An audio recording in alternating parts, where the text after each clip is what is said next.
আমার আপনার নবী গণক নাকি? জোরে বলেন, গণক নাকি? আমার আপনার নবী পাগল নাকি?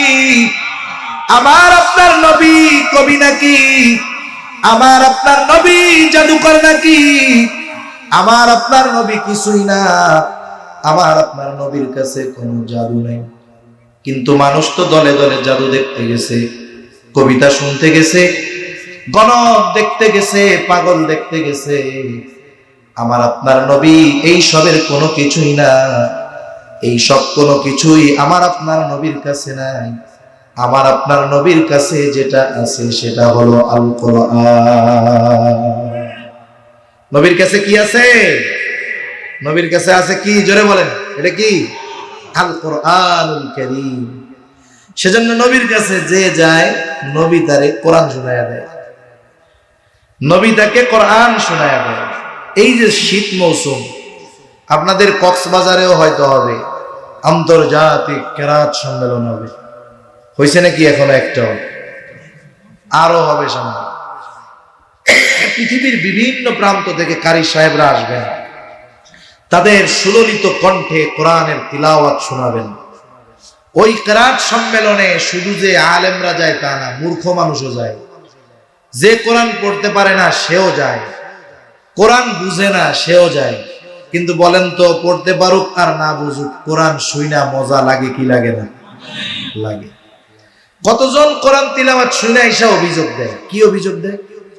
আইসা বলে, হুজুর বুঝলাম না, এই যে কেরাত মাহফিলে কেরাত পড়তে কারি সাহেবরা আসে, হুজুররা আসে, হুজুর একে মুখে না দাড়ি নেই।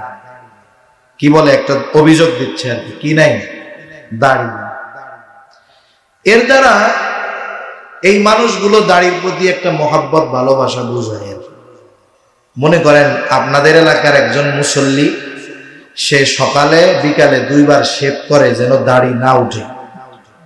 এই মুসল্লি মসজিদে গিয়া দেখে ইমামের মুসল্লায় ওনার মতো আর একজন দাঁড়ায় আছে নামাজ পড়ানোর লেগে, হেতেরও দাড়ি নেই।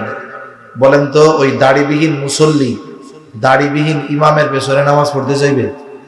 পিটানি লাগাবে। তোরে ইমামতি করতে কইছে কিটা? দাড়ি দুড়ির খবর নাই, অথচ নিজেরও কিন্তু দাড়ি নাই।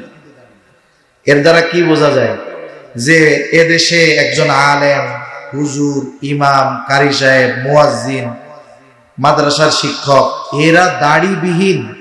এটা এদেশের মানুষ দাড়ি ছাড়া হইলেও, সে নিজের দাড়ি না থাকলেও দাড়িবিহীন হুজুর, এটা সে মাইনা নিতে চায় না। ঠিক কিনা বলেন? এটা দাড়ির প্রতি তাদের একটা মর্যাদা, সম্মান, মহব্বতের বহিঃপ্রকাশ। দোয়া করি যাদের দাড়ি নাই, আল্লাহ তাদের দাড়ি রাখার তৌফিক দান করেন। এখন আইসা আমাদের কাছেও বলে যে, হুজুর কারি সাহেব আনছে বিদেশ থেকে, হুজুর দাড়ি দুড়ি কিচ্ছু নেই। এরপরে কি বলে? বলে দাড়ি নাই তাতে কি হুজুর, যে টান দেয় কোরআন শরীফ, মনে হয় যে কলিজাটা ছিড়া নিয়ে চলে গেল। এরকম বলে কি বলে না? কারি সাহেবরা যখন তিলাওয়াত করে, এমনি তো আমি পারি না ওইরকম, আরো গলার অবস্থা তো খারাপ, কাশিতে অবস্থা খারাপ। প্রথম যখন কারি সাহেব ঠান্ডা মাথায় পড়ে না, তিলাওয়াত করে না, ওয়াদ-দুহা ওয়াল-লাইলি ইযা সাজা মা ওয়াদ্দা'আকা রাব্বুকা ওয়া মা ক্বালা, এরকম কয়েকবার পড়ে না? এরপরে 4-5 আয়াত পড়ার পরে এরপরে কানের মধ্যে আঙুল দেয়, এরকম ওয়াদ-দুহা ওয়াল-লাইলি ইযা সাজা মা ওয়াদ্দা'আকা রাব্বুকা ওয়া মা ক্বালা। হয়কারী সাহেব। কিন্তু যখন আবার আর একটু এসকনিয়া টান দেয়, এক টানে সূরা দোহা শেষ। যতই সূরা দোহার লাস্ট প্রান্তের দিকে কারি সাহেব অগ্রসর হয়, কারি সাহেবেরও তিলাওয়াতের একটা ভাব প্রভাব শ্রোতাদের মধ্যে পড়ে। শ্রোতারা দাঁড়ায় যায়। যখনই সে শেষ করে, ওয়া আম্মা বিনিয়ামতি রাব্বিকা ফাহাদ্দিস, গোটা মজলিসের হাজারো জনতা মুহূর্তের ভিতরে তাদের হৃদয়ের আবেগ থেকে উচ্চ আওয়াজে উচ্চারণ করে আল্লাহু আকবার। ঠিক কিনা বলেন? এই আওয়াজ আসে কেন? বলে তিলাওয়াত শুনতে শুনতে হৃদয়ের মধ্যে সমুদ্রের মতো একটা ঢেউ উঠা যায়, ওইটার বিস্ফোরিত হয় আল্লাহু আকবারের তাকবীরের আওয়াজের দ্বারা। একটু চিন্তা করেন তো, দাড়িবিহীন এক কারি সাহেবের জবানে তিলাওয়াত শুনে হৃদয়ের হালত যদি এমন হতে পারে, তাহলে যার কাছে আল্লাহ কোরআন নাজিল করেছেন, স্বয়ং তার পবিত্র জবানে যারা কোরআনের তিলাওয়াত শুনেছে, তাদের অন্তরের অবস্থা কেমন হতে পারে এটা বলে বোঝানো সম্ভব নয়। যারা শুনেছে তারাই বুঝবে। চিন্তা করে দেখেন, গেছিল জাদু শোনার জন্য, নবীজি শোনায় দিলেন কোরআন। দেখা যাইতো জাদু দেখতে গিয়া, কবিতা শুনতে গিয়া, গণক দেখতে গিয়ে, পাগল দেখতে গিয়ে নবীর জবানে কোরআন শুনে অন্তরে ঈমানের নূর প্রজ্বলিত করে ওরা বাড়িতে ফিরত। আল্লাহ রাব্বুল আলামিনের দরবারে অগণিত শুকর যে মহান মালিক আমাদের হায়াতে বরকত দিয়ে সুস্থ রেখে হাজারো মানুষের মধ্য থেকে যাচাই বাছাই করে হাদিসের ভাষায় এ জান্নাতের বাগানে আসার বসার, কিছু দ্বীনি কথা বলবার এবং শ্রবণ করবার সুযোগ যে মহান মানিব আমাদের দান করেছেন, সে মহান মানিবকে খুশি করার জন্য মহব্বতের সাথে জবান খুলে অন্তর থেকে আমরা একবার কালিমাতুশ শুকর পাঠ করি, আলহামদুলিল্লাহ। অগণিত দুরূদ ও সালাম সাইয়্যিদুল আম্বিয়া, আশরাফুল আম্বিয়া, খাতামুল আম্বিয়া, ইমামুল মুরসালিন, রাহমাতুল লিল আলামিন, মুহাম্মাদুর রাসূলুল্লাহ সাল্লাল্লাহু আলাইহি ওয়াসাল্লামের উপর। আমি আপনাদের খেদমতে পবিত্র কোরআনুল কারীমের প্রসিদ্ধ সূরা আহজাব থেকে একটা আয়াত ও রাসূল আকরাম সাল্লাল্লাহু আলাইহি ওয়াসাল্লামের অগণিত হাদিস থেকে একটা হাদিস পাঠ করেছি। আল্লাহ তাআলার কাছে তৌফিক চাই, আল্লাহ তাআলা আমাকে কিছু কথা আপনাদের খেদমতে সুস্থতার সাথে বলার তৌফিক দান করেন, যে কথাগুলো আমাদের সবার দুনিয়া এবং আখিরাতের জন্য কল্যাণ করা হয়। সকলে বলি আমিন। সম্মানিত উপস্থিতি, আল্লাহ তাআলা আমাদেরকে এ দুনিয়াতে অগণিত নিয়ামত দান করেছেন। এই যে আমরা দ্বীনি মাহফিলে দ্বীনি কথা বলতে পারতেছি, শুনতে পারতেছি, এটাও আল্লাহ তাআলার পক্ষ থেকে নিয়ামত। পৃথিবীর অনেক মুসলিম দেশ আছে, ওই সমস্ত মুসলিম দেশেও এইভাবে প্রকাশ্যে খোলা ময়দানে দ্বীনি মাহফিল, দ্বীনি প্রোগ্রাম আয়োজন করা সম্ভব হয় না। কিন্তু উপমহাদেশে আল্লাহ তাআলার পক্ষ থেকে বড় এক নিয়ামত যে এখানে সাধারণ মানুষ খোলা পরিবেশে ফাঁকা ময়দানে দ্বীনের কথা বলতেও পারে, আয়োজনও করতে পারে। এটাও আল্লাহ তাআলার পক্ষ থেকে একটা নিয়ামত, ঠিক কিনা বলেন? প্রত্যেকটা নিয়ামতের জন্য ওই নিয়ামতের আলোকে শুকরিয়া আছে। এই যে দ্বীনি মাহফিল আমার কলিজার টুকরো যুবক ভাইয়েরা আয়োজন করেছে, চান্দের ঘোনা ইসলামী যুব কল্যাণ ছাত্র সংগঠন, তার মানে সাহায্য যারাই করুক, কিন্তু উদ্যোক্তা হিসাবে আছে যুবক এবং ছাত্ররা।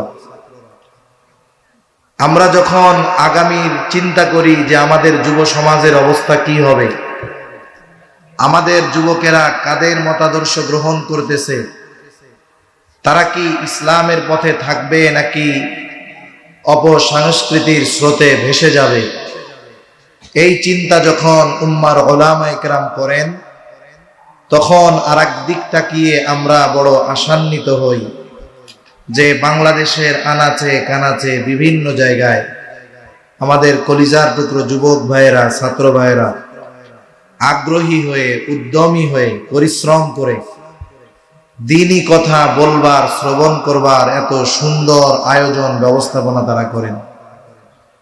তাহলে আমাদের দায়িত্ব কি? তারা যে আমাদের জন্য এমন এক ব্যবস্থা করে দিলেন, আমাদের দায়িত্ব হলো তাদের এই আয়োজন কামিয়াব করার লক্ষ্যে আমাদের ব্যস্ততা থাকলেও, কর্ম থাকলেও, এই আয়োজনের একটা দিন আমাদের সকলকে স্বতঃস্ফূর্তভাবে এই মজলিসে উপস্থিত হয়ে দোকানপাটে না ঘুরে যুবকদের এই আয়োজন কামিয়াব করা, সফল করা। ঠিক কিনা বলেন? আমার এই যুবক ভাইয়েরা যদি চাইতেন অন্য কিছু করতে পারতেন, কিন্তু ইসলামের প্রতি দরদি, দ্বীনের প্রতি দরদি, আগ্রহী এই তরুণ যুব সমাজ এলাকাবাসীকে মুআজ্জাজ মুকাররম উলামা ইকরামের জবান থেকে কথা শ্রবণ করবার ব্যবস্থা করে দিয়েছেন। কারণ আজকে অনেক বড় বুজুর্গ একজন আলেমে দ্বীন আসবেন এখানে, আল্লামা মুফতি ওমর ফারুক সন্দীপী সাহেব, একজন বুজুর্গ মানুষ, আহলুল্লাহ, আল্লাহর ওলি। সাথে সাথে আমি তো অসুস্থ, তারপরেও ওয়াদা রক্ষার্থে আসা। এই ভাঙ্গা গলায় যতটুকু সময় বলবো, এরপরে গোটা চট্টলার জনপ্রিয় একজন ওয়ায়েজ, সুমিষ্টিভাষী ওয়ায়েজ বন্ধুবর আব্দুল্লাহ আল মারুফ সাহেব আসতেছে। এজন্য আমাদের যত ব্যস্ততা, যত কর্ম থাক না কেন, আমরা একটু ফারেক হয়ে সময় নিয়ে এখানে বসে আল্লাহর ওলির সাথে আখেরি মোনাজাত করে বাড়িতে ফিরবো। সকলে জবান খুলে বলেন ইনশাআল্লাহ। বলা যায় না কার দোয়া কবুল হয়ে যায়, কার ওসিলায় কার দোয়া কবুল হয়, বলা যায় না। তা সর্বোপরি দোয়া করি আমার ছাত্র যুবক ভাইদের জন্য যে আল্লাহ তাআলা তাদের এই আয়োজন কবুল করুক। আল্লাহ তাআলা তাদের সকলকে আগামীর রাহবার হিসাবে, দ্বীনের খাদেম হিসাবে আল্লাহ কবুল করুক। সকলে বলি আমিন। সম্মানিত উপস্থিতি, আমি যে আয়াতখানা আপনাদের খেদমতে তিলাওয়াত করেছি, উক্ত আয়াতের মধ্যে আল্লাহ তাআলা মূলত রাসূল আকরাম সাল্লাল্লাহু আলাইহি ওয়াসাল্লামের আদর্শকে সার্বজনীন হিসাবে সাব্যস্ত করেছেন। শুরুতে একটা কথা বইলা নেই, কয়েকদিন যাবৎ বিগত সময় আমি খুব অসুস্থ ছিলাম। ঠান্ডার থেকে এমন কাশি হয়েছে যে কথা বলতে পারতাম না। কথা শুরু করছি তো 2-3 মিনিট ধরে কাশি চলতেছে, এরকম অবস্থা হয়ে গেছে। আলহামদুলিল্লাহ আজকে আমি একটু অন্যান্য দিনের তুলনায় ভালো অনুভব করতেছি, আলহামদুলিল্লাহ। এরপরেও যদি অসুস্থতা জনিত কারণে একটু কাশি টাশি আসে, আপনারা একটু বেজার হইয়েন না, রাগ হবেন নাকি। একটু ধৈর্যের সাথে সময় দেওয়া যাবে না ইনশাআল্লাহ। তাহলে আল্লাহ তাআলা রাসূল সাল্লাল্লাহু আলাইহি ওয়াসাল্লামের চরিত্রকে সার্বজনীন হিসাবে ঘোষণা করেছেন। নবীজির চরিত্র কেমন, আরেকটা জিনিস আমাদের মনে রাখতে হবে, আমরা যদি নববী চরিত্রে চরিত্রবান না হই, আমরা যদি আমাদের চরিত্রকে পরিশুদ্ধ না করি, আমরা বলি না যে নতুন করে স্বাধীনতা অর্জিত হয়েছে, জালেমের পতন হয়েছে, এখন আমরা আল্লাহর কাছে কি চাই?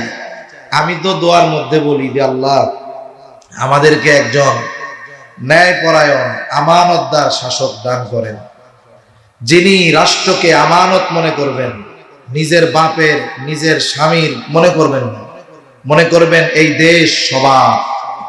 সাথে সাথে এও বলি আল্লাহ ন্যায়পরায়ণ একজন শাসক দেন, যাতে কেউ মাজলুম না হয়, একেবারে প্রত্যন্ত অঞ্চলের একেবারে গরিব মানুষটাও যেন ন্যায় বিচার পায়, এমন একজন শাসক দান করেন। এরকম শাসক আমরা সবাই চাই কি চাই না? বলেন তো, এইরকম সচ্চরিত্রবান শাসক যদি আমরা চাই, আমাদেরকেও তো সচ্চরিত্রবান হওয়া দরকার। আমরা যদি সচ্চরিত্রবান না হই তাহলে কি হবে? শাসকের চেয়ারে চেহারার পরিবর্তন হবে, কিন্তু চরিত্রের পরিবর্তন হবে না। দেখবেন লোহা পিটাইলে একটা আওয়াজ হয়, কি কয় গন্ত? যেই সেই। লোহা পিটাইলে কি কয়? লোহা বলে যেই সেই, পিটাওয়ার যা করো, আমি লোহাই আছি। তাহলে আমরা যদি পরিবর্তনের জাগরণ না তুলি, নিজেরা যদি পরিবর্তন না হই, তাহলে কিন্তু আমাদের ন্যায়পরায়ণ আমানতদার শাসক আমাদের নসিবে আসবে না।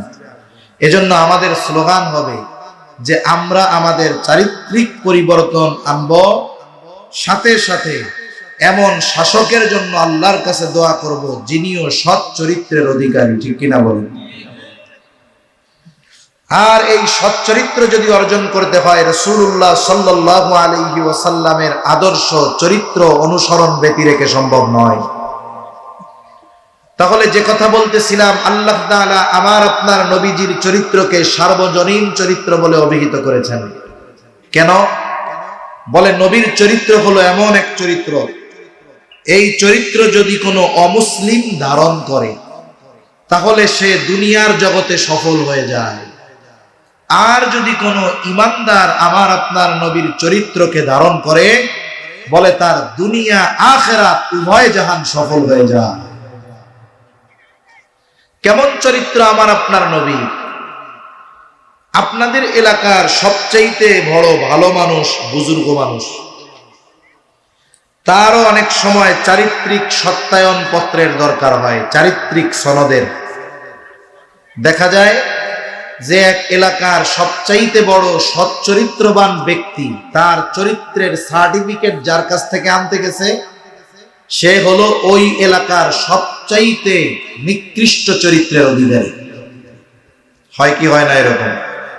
গোমস যত রকমের চুরি সব আছে, এর কাছ থেকে গিয়ে আনতে হয় একজন বুজুর্গের চরিত্রের সার্টিফিকেট, সনদ। কিন্তু আমার আপনার নবীজির চারিত্রিক সত্যায়ন নবুয়তির আগে তাই দিয়েছে, নবুয়তির পরে আল্লাহ তাআলা আমার আপনার নবীজির চারিত্রিক সত্যায়ন কোরআনুল কারীমে দিয়েছেন। আল্লাহ তাআলা কি বলেন? আল্লাহ তাআলা বলেন, ওয়া ইন্নাকা লাআলা খুলুকিন আযীম। আপনি মহান চরিত্রে অধিষ্ঠিত। নবীজির চরিত্রকে মহান বলে অভিহিত করেছেন কে? জবান খুলে বলেন, আরো জোরে বলেন, কে? আল্লাহ। আরেকটা বিষয় হলো, নবীর চরিত্র যে নবুয়তির পরে সুন্দর ছিল, আগে সুন্দর ছিল না, বিষয়টা কিন্তু এমন নয়। বরং নবীজির চরিত্র নবুয়তির আগেও যেমন পরেও তেমন, পরেও যেমন আগেও তেমন। তাহলে তফাৎ কোথায়? একটা উদাহরণ দিলে বুঝতে সহজ হবে। মনে করেন এক ব্যক্তি সৌদি আরব থেকে একটা স্বর্ণের বার আনছে, গোল্ড বিস্কিট। 10 বছর আগে ওই স্বর্ণের বার এনে ওইটাকে ঘরের মধ্যে আলমারির মধ্যে ঢুকিয়ে রাখছে। বলেন তো 10 বছর পরে ওই ব্যক্তি যখন তার স্বর্ণের বারটা বের করবে, 10 বছর আগে ওই স্বর্ণের বারটা যেমন চকচকা ছিল, 10 বছর পরে ওই রকম চকচকা থাকবে নাকি? থাকবে না। 10 বছর পরে ওই স্বর্ণের টুকরাটা বা বিস্কিটটা উজ্জ্বলতা হারিয়ে ফেলবে, দেখলে মনে হবে তামা, কাঁসা, পিতল।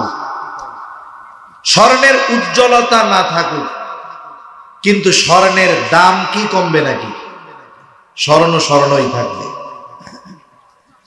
এখন যদি আপনি ওই স্বর্ণের টুকরাটা বাজারে নিয়ে যান, ঈদগাঁও বাজারে নিয়ে যদি স্বর্ণকারের কাছে বলেন, ভাই আমার স্বর্ণটাকে একটু অ্যাসিড পানি দিয়ে পরিষ্কার করে দাও, এইবার গরম অ্যাসিডের মধ্যে স্বর্ণের বারটা স্বর্ণকার একটা চুবনি দিয়ে যখন তুলবে, মুহূর্তের ভিতরে আবার আগের মতো স্বর্ণ সেই উজ্জ্বলতা ফিরে পাবে। তাহলে স্বর্ণের উজ্জ্বলতা না থাকার কারণে তার দাম কমে যায় না। এখন যদি আমি আপনি এই উপমা দেই, নবীজির চরিত্র হলো স্বর্ণ, নবুয়তির আগেও স্বর্ণ, পরেও স্বর্ণ। বলে তফাৎ কোথায়? বলে নবুয়তির আগে নবীর চরিত্র স্বর্ণ, তবে এটার উজ্জ্বলতা একটু কম ছিল। বলে নবুয়তির পরে আল্লাহ তাআলা নবুয়তির মাধ্যমে এই চরিত্রের উজ্জ্বলতাকে আরো বাড়ায়া দিয়েছেন। এখন কি হলো? বলে নবুয়তির আগে আমার আপনার নবীর সুন্দর চরিত্রে মুগ্ধ হয়েছিল মক্কাবাসী, আর নবুয়তির পরে উজ্জ্বলতা আল্লাহ তাআলা বাড়িয়ে দিয়েছেন, এই জন্য নবীর চরিত্রে মুগ্ধ হয়েছিল গোটা বিশ্ববাসী। নবীজির চরিত্র এমন ভাবে আল্লাহ তাআলা হেফাজত করেছেন, একটু খেয়াল দিয়া কথাগুলো শুনতে হবে। বলে শরীয়তে ইসলামে যত কিছু নিষেধ আছে, হারাম আছে, এই নিষিদ্ধ কোন বিষয় নবুয়তির আগে আমার আপনার নবীর দ্বারা কখনোই সংগঠিত হয় নাই। তার মানে শরীয়তে যত হারাম আছে, কোন হারাম কাজ আল্লাহ তাআলা আমার আপনার নবীর মাধ্যমে নবুয়তির পরে তো বহুদূর, নবুয়তির আগেও কখনো আল্লাহ তাআলা সংগঠিত হতে দেন না। অনেক জিনিস আছে যেগুলো নবুয়তির পর পর হারাম হয় নাই, বরং অনেক পরে হারাম হয়েছে। যেমন মদ পান, এটা নবুয়তির পরপরই হারাম হয় নাই, অনেক পরে হারাম হয়েছে। নবুয়তির পরেও সাহাবায়ে কেরাম মদ পান করতেন, কারণ তখনও শরীয়তে হারাম হয় নাই। কিন্তু কেউ কথা বলতে পারবে না যে মদ তো হারাম হয় নাই, তাহলে নবীজিও নবুয়তির পরে মদ পান করছেন, কথা কেউ বলতে পারবে না। আরে নবুয়তির পরে তো বহুদূর, নবুয়তির আগেও আমার আপনার নবী কোনদিন মদ স্পর্শ করেও ধরেন নাই, সুবহানাল্লাহ বলেন, টাচ করেও দেখেন নাই, পান করা তো বলি। আল্লাহ তাআলা নবীকে হেফাজত করেছেন কেমনে? নবুয়তির আগে আল্লাহ তাআলা ওই সমস্ত বিষয় থেকে নবীকে হেফাজত করেছেন যেগুলো নবুয়তির পরে আল্লাহ হারাম করেছেন। কেমনে? একটা উদাহরণ দিই। নবীজি সাল্লাল্লাহু আলাইহি ওয়াসাল্লাম বলেন, মক্কার মধ্যে একটা বড় বিবাহের আয়োজন হলো, সারা মক্কাবাসীকে দাওয়াত দেওয়া হলো। সবার সাথে সেই দাওয়াতে আমিও অংশগ্রহণ করলাম। নবীজি তখন ছিলেন বালক, 10-11 বছর বয়স। ওই বিবাহের মূল আকর্ষণ ছিল রাতের বেলা খাবার দাবারের পর সারা রাত ব্যাপী নাচ গানের অনুষ্ঠান হবে খোলা ময়দানে। সবাই খাবার দাবার শেষ করে অপেক্ষমান, কখন ডাক আসবে, কাঙ্ক্ষিত অনুষ্ঠান মানুষে দেখবে, উপভোগ করবে। সবাই অপেক্ষা করতেছে। ইতিমধ্যে একজন আহ্বানকারী এসে আহ্বান করতেছে, তোমরা সকলে দ্রুততার সাথে ওই জায়গায় একত্রিত হও, এখনই ওইখানে নাচ গানের অনুষ্ঠান শুরু হয়ে যাবে। আপনাদের অঞ্চলে হয় নাকি বিবাহ উপলক্ষে নাচ গান? হয়। এগুলো খুব ফালতু কাজ, জাহেলিয়াতের সময়ের কাজ। আমাদের দেশে বিবাহ পরবর্তী সাংসারিক জীবন অধিকাংশ ব্যক্তির দেখি শান্তি থাকে না, অশান্তি। এর কারণ কি? বলে বিবাহ অনুষ্ঠানে ইসলামিক কাজ হয় ছোট্ট একটু। ইসলামের কাজ কোনটুকু হয় জানেন? হুজুররে ডাইকে আইনা খুতবা দিয়া বিয়া পড়ানো, এইটুক ইসলামের আলোকে হয়। এরপরে তাড়াতাড়ি পোলাপান হুজুর রে কয়, হুজুর আপনি তাড়াতাড়ি যান গা, এখন আমাকে কাম আছে। বুঝেন নাই কথা? বাকি সব যা হয় অনইসলামিক কাজ। মেয়ে দেখা থেকে নিয়ে শুরু করে, বাছাই করা থেকে শুরু করে, ওই ছোট্ট একটু কাজ শুধু ইসলামের আলোকে হয়, আর বাকি সব অমুসলিমদের রীতিনীতি অনুসরণ করে হয়। ঠিক কিনা বলেন? এজন্য কোটি টাকার কাবিন হয়, মাগার বিবাহ টিকে না। মনে রাখতে হবে, বিবাহ একটা ইবাদত। নবীজি বিবাহ করেছেন, বিবাহ কিভাবে উম্মত করবে এর দিক নির্দেশনা নবীজি রেখে গিয়েছেন। এজন্য সুন্নাহ পদ্ধতি বাদ দিয়ে বিবাহ করে, বিবাহ দিয়ে শান্তি যদি তালাশ করা হয়, এটা কেমন যেন কচু গাছ লাগায়া ফার্নিচার বানানোর আশা করা। এজন্য বিবাহগুলো গুনাহমুক্ত হতে হবে। বিবাহগুলো কি মুক্ত হতে হবে? জোরে বলেন। একেবারে শুরু থেকে A to Z গুনাহমুক্ত হতে হবে। যাই হোক, বিবাহ সম্পর্কিত আলোচনা করলে আমি সব কথা বলতাম, কিন্তু আমি তো অন্য বিষয় বলতে চাচ্ছি। এখন সবাইকে ডাক যখন দিছে, দৌড় শুরু করছে সবাই। কারণ কি? বলে আগে গেলে আগে বসা যাবে, ভালো মতো দেখা যাবে, শোনা যাবে। নবীজি বলেন, আমার সাথে যারা, এরাও আমাকে ডাকতেছে, মুহাম্মদ তাড়াতাড়ি চলো, আগে না গেলে কিন্তু জায়গা পাওয়া যাবে না। নবীজি বলেন, ওরা তো আমাকে তাদের সাথে যাওয়ার জন্য ডাকে, আর আমার দু চোখ জুড়ে ঘুম চলে এসেছে। আমার দেহটা কেমন যেন দুর্বল হয়ে আসছে। এই অবস্থা দেখে আমাকে রেখে ওরা চলে গেল। আমার দু চোখ জুড়ে ঘুম। আমি বাড়ির এক কর্নারে গিয়ে ঘুমিয়ে পড়লাম, শুয়ে পড়লাম। সারা রাত ঘুমে কেটে গেল, কিছুই আমি টের পাই নাই, কোনো আওয়াজ আমার কানে আসে নাই। সকাল হয়ে গেছে, সূর্য উঠে গেছে। যখন সূর্যের আলো আমার চোখের উপরে পড়েছে, আমার ঘুম ভেঙেছে। এরপরে আমি সজাগ হয়েছি, ওই যে আমার চোখে তন্দ্রা এসেছিল, ঘুম এসেছিল, ওর পর থেকে ঘুম ভাঙার আগ পর্যন্ত এই বাড়িতে কি হয়েছে এর কিছুই আমি টের পাই না। আল্লাহ তাআলা কেন হেফাজত করেছেন? মুফাসসিরিন কেরাম বলেন যে কোন এই কথা না বলতে পারে যে নবুয়তির পরে নবী বলছে বাদ্যযন্ত্র হারাম, যেন এই কথা না বলতে পারে মুহাম্মদ তুমি তো কিছুদিন আগে আমাদের লগে গান শুনছিলে, কোরআনে নাজিল হলো মদ হারাম, নবীজি ঘোষণা করে দিলেন মদ হারাম, যেন এই কথা বলতে না পারে মুহাম্মদ এখন তুমি মদ হারাম বলতেছো, অথচ কয়দিন আগে তুমিও তো মদ পান করেছিলে। এই কথাটুকুও যেন আমার আপনার নবীকে না বলতে পারে। এই জন্য আল্লাহ তাআলা নবুয়তির পরে যেই সমস্ত বিষয়ে শরীয়তে ইসলামে নিষিদ্ধ করেছেন, এমন কোন কাজ নবুয়তির আগে আমার আপনার নবীর দ্বারা আল্লাহ সংগঠিত হতে দেন নাই। সুবহানাল্লাহ। কথা কি বুঝেন? সজাগ আছেন তো আপনারা? যারা আছেন সজাগ আছেন? কথা কম থাকে, তাকবীর দেন একটা, নারায়ে তাকবীর। লাইট একটা চোখের দিক, আমি আপনাকে ভালো মতো দেই না, দুইটা সাইডে হইলে দেখা যাইতো আর কি। আরো জোরে তাকবীর, নারায়ে তাকবীর। ঠিক আছে, চলবে। তাহলে নবীর চরিত্র কেমন? বলে নবুয়তির আগেও যেমন পরেও তেমন। আমার আপনার নবীজিকে বারবার হত্যার অপচেষ্টা করেছে।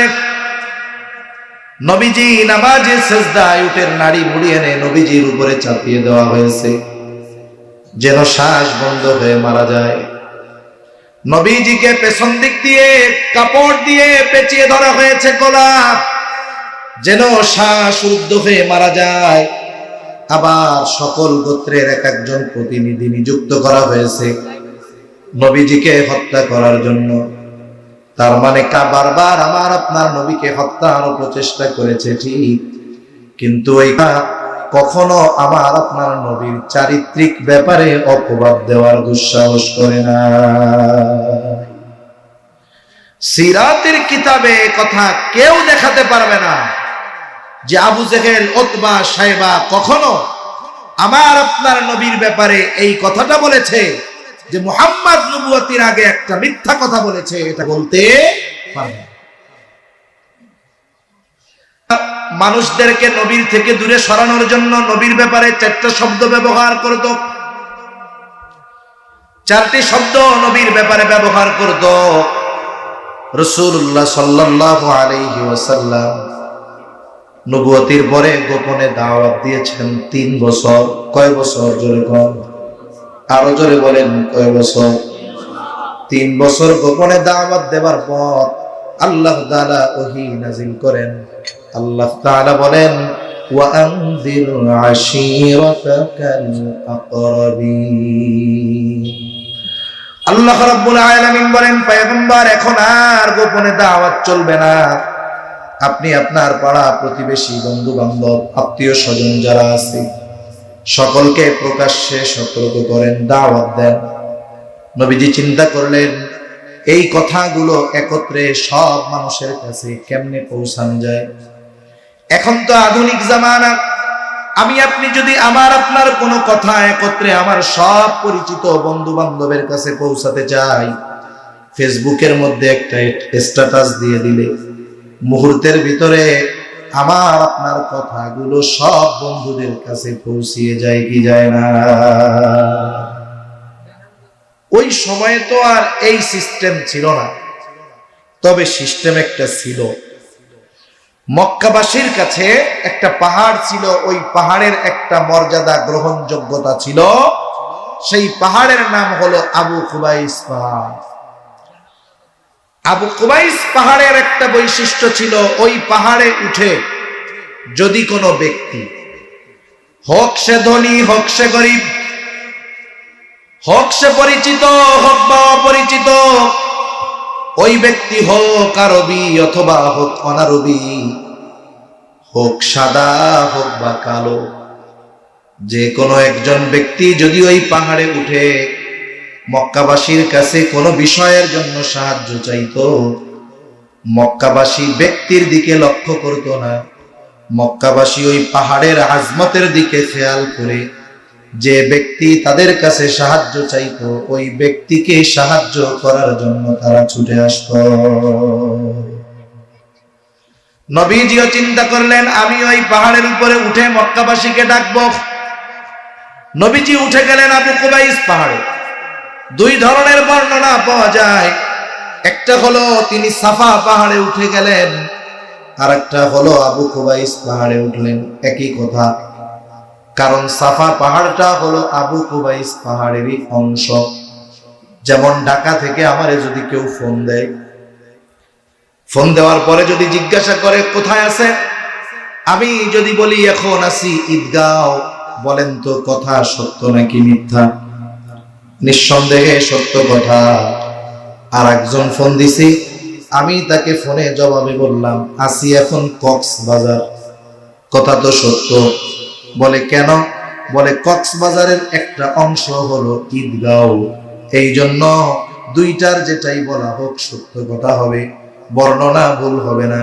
নবীজি সাফা পাহাড়ে উঠেছেন এটাও সত্য, আবু কুবাইস পাহাড়ের যেই বর্ণনা এটাও সত্য, তবে বিষয়টা হলো সাফা পাহাড়টা হলো আবু কুবাইস পাহাড়েরই একটা অংশ। ঈদগাঁও যেমন কক্সবাজারের অংশ, সাফা পাহাড়টাও আবু কুবাইস পাহাড়ের অংশ। নবীজি সাফা পাহাড়ের উপরে উঠে মক্কাবাসীকে আহ্বান করলেন। এমনিই তো কোনো ব্যক্তি যদি ডাক দেয় সবাই ছুটে আসে, আর আজকে ডেকেছে আল আমিন। দলের বুড়া নাই গুড়া নাই যুবক নাই, দুগ্ধপোষ্য শিশুকে নিয়ে মা চলে এসেছে, আল আমিন আমাদেরকে ডেকেছে। পাহাড়ের গোড়ায় সবাই এসে হাজির। জিজ্ঞাসা করে, মুহাম্মদ কেন তুমি আমাদেরকে একত্রিত করেছো, কেন তুমি আমাদেরকে ডেকেছো মুহাম্মদ? নবীজি এবার তাদেরকে বলতেছেন, আমি যদি তোমাদেরকে বলি এই পাহাড়ের পেছন দিকে একদল সশস্ত্র সৈন্যবাহিনী তোমাদের উপরে আক্রমণ করার জন্য প্রস্তুতি নিচ্ছে, আকুনতুম মুসাদ্দিকিয়া, তোমরা কি আমার এই কথা বিশ্বাস করবা নাকি? নবীজি তাদের দিকে প্রশ্ন ছুড়ে দিলেন। মক্কাবাসী সমস্বরে জবাব দিল, মুহাম্মদ কেন তোমার কথা বিশ্বাস করব না?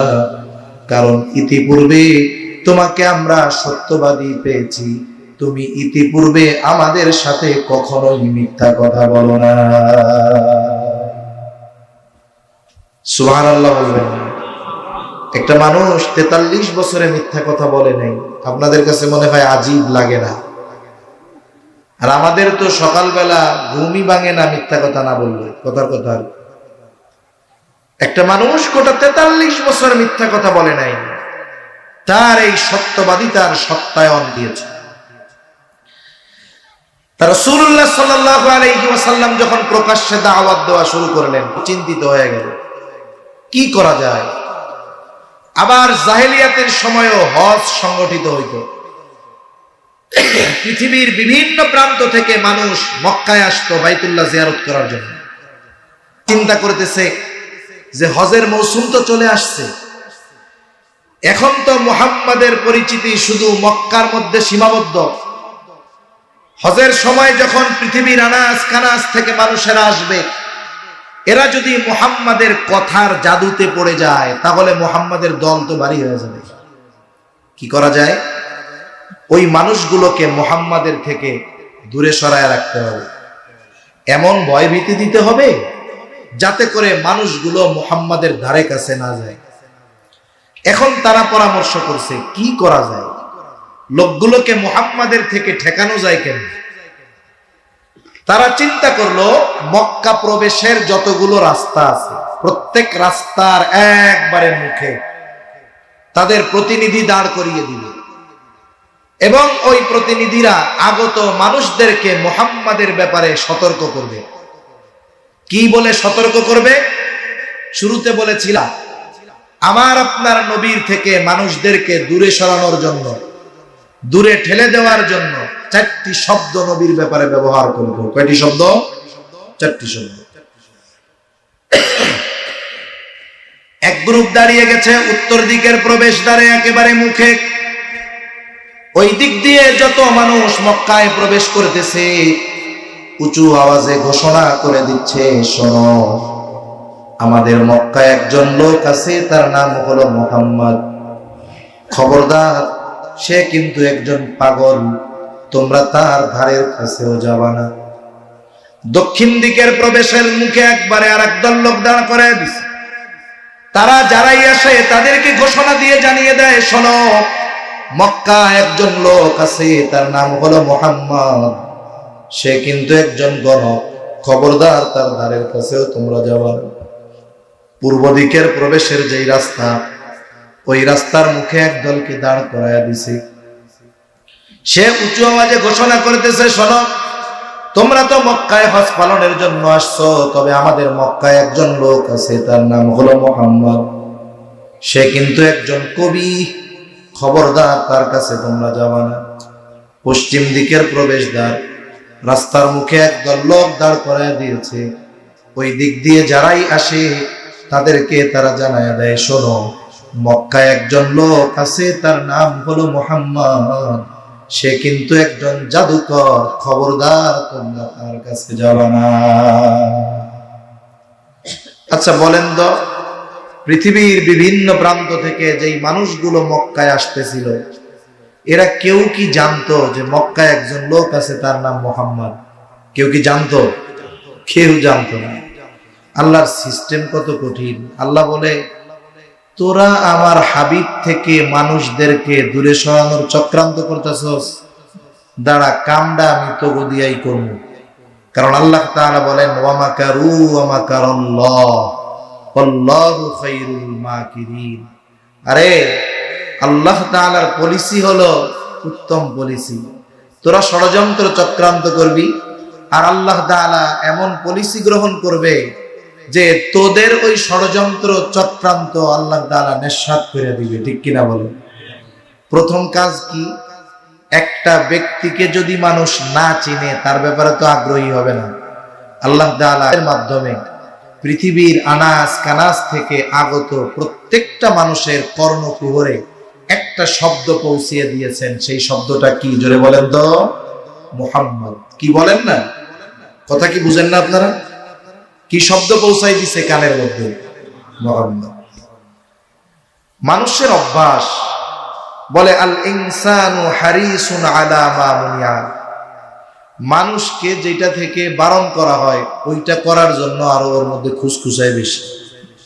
এটা না করা পর্যন্ত আর ওর ভালো লাগে না। এখন ওদের মানা করেছিল যে খবরদার মুহাম্মাদের কাছে কিন্তু যাওয়া না। এখন শহরে ঢুইকা দেখে সবার মুখে এক কথা, মুহাম্মদ মুহাম্মদ মুহাম্মদ। কে রে মুহাম্মদ? যে তার ব্যাপারে এইভাবে আমাদেরকে সতর্ক করা হইল, তাকে তো দেখতেই হবে, না দেখলে তো হবে না। মানা করছে দেখিস না, এখন কি কয়? না দেখলে হবে। যাদের জাদু দেখতে ভালো লাগে তারা জাদু দেখার জন্য মুহাম্মদকে তালাশ করে। যারা গণকের কাছে যায় তারা মুহাম্মদকে তালাশ করে। যারা কবিতা পছন্দ করে তারা মুহাম্মদকে তালাশ করে। যারা পাগল দেখতে চায় মুহাম্মদকে তালাশ করে। একটু জবান খুলে জবাব দিবেন, বলেন তো আমার আপনার নবী গণক নাকি? জোরে বলেন, গণক নাকি? আমার আপনার নবী পাগল নাকি? আমার আপনার নবী কবি নাকি?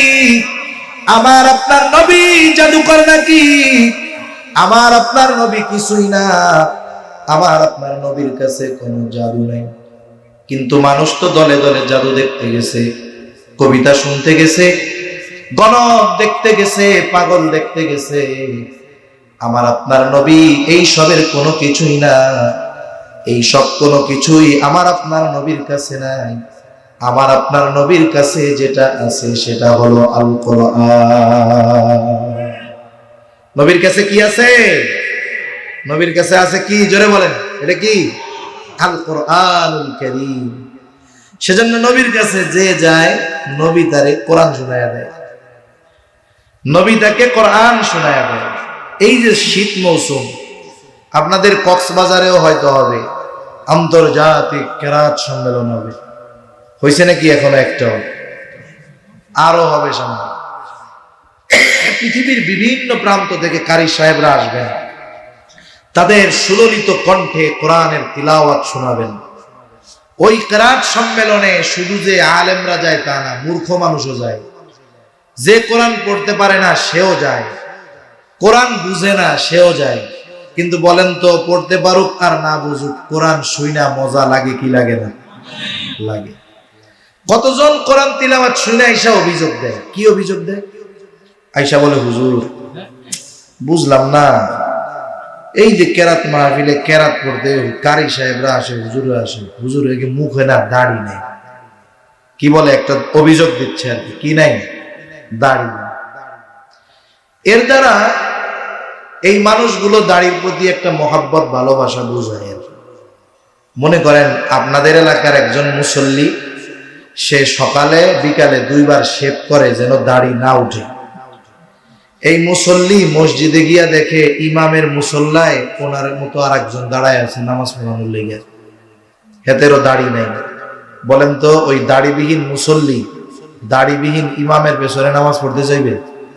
পিটানি লাগাবে।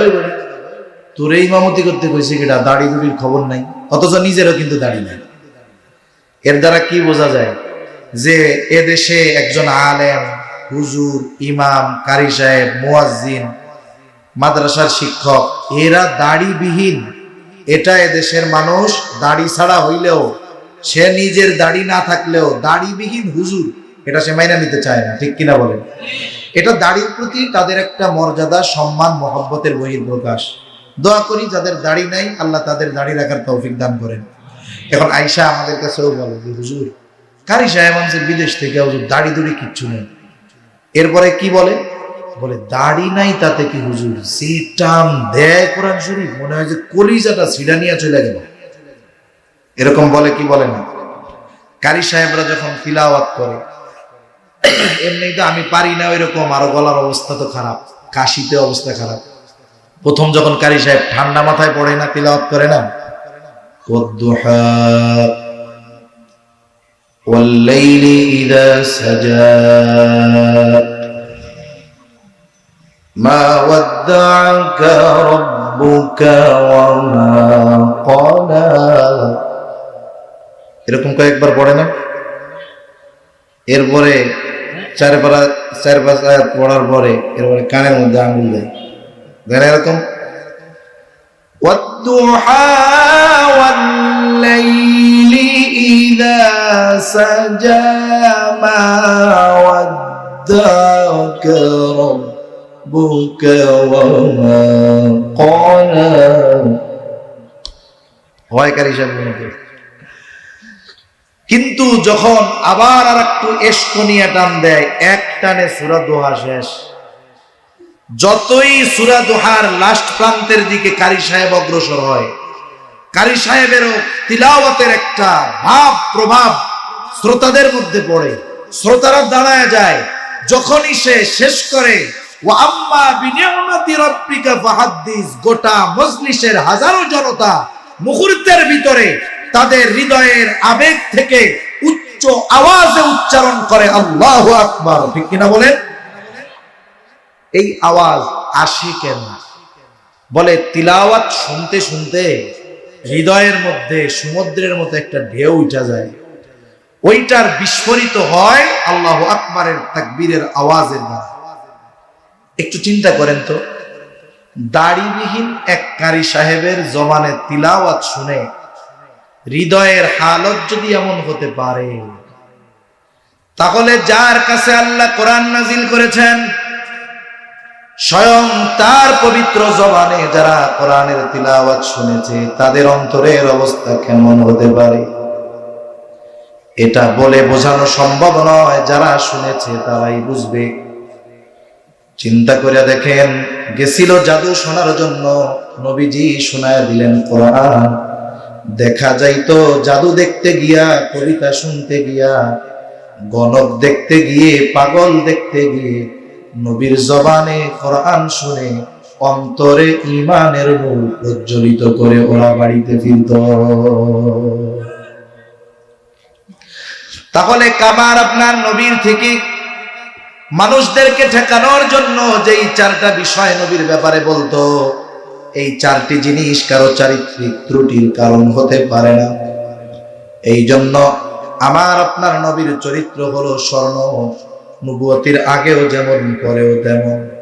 কিন্তু আফসোস লাগে তখন যখন দেখি নবীর ওই দুশমনেরা নবীর ব্যাপারে চারিত্রিক অপবাদ দেওয়ার দুঃসাহস করে নাই।